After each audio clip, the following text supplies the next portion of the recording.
it's not the scream that scares us, it's the silence that comes after. We're gonna talk about burnout. See, burnout doesn't always show up in the form of a collapse. Sometimes it looks like someone who is high functioning, but they're numb. You know, you're still answering emails, you're still smiling at the parties.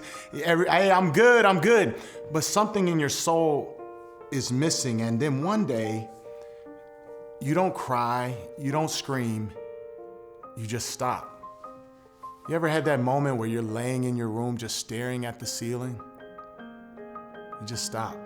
And I'm posting this because breakdown doesn't always come with warnings. Sometimes there's no smoke, there's no fire, there's no final straw, just this slow leak in your soul until your life becomes a ghost of what it used to be. You know the person. It might be you. You're still productive, but you're no longer present. You're on autopilot. No one notices because you never asked for permission to crash. And this is what emotional implosion feels like. Here's what it sounds like when you cancel plans and you don't even have a reason. When you're staring at a screen for hours on end and you feel nothing. When you laugh at jokes, but you feel disconnected from the sound of your own voice. That isn't drama, it's emotional debt. And the bill at some point finally comes due. What if I told you that sometimes the quietest breakdowns are the most dangerous? Because when you cry and it's this outburst, someone notices. But when you go silent, everyone around you just assumes that you're fine.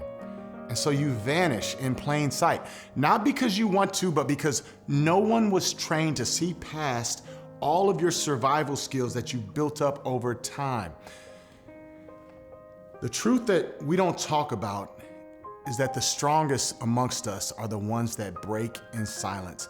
Not because they're stronger, but because they've spent a lifetime managing all the storms of the people around them, and they never learned how to just survive on their own. So when the implosion happens in someone that's really strong, it's quiet, it's elegant, but it's tragic. And I want you to know if that's you, you're not weak, you are overdue for rest, for truth, for recovery. I want to give you the freedom to extend the same love and care and concern that you have for everyone else, but give it to yourself. I want you to share this episode, not for sympathy, but because someone in your life is 2 smiles away from an internal collapse, and this might be the sentence that pulls them back from the edge. Implosions don't have to be invisible anymore. Let's all together stop pretending that our silence means we're strong. Why don't we just start telling the truth loudly together?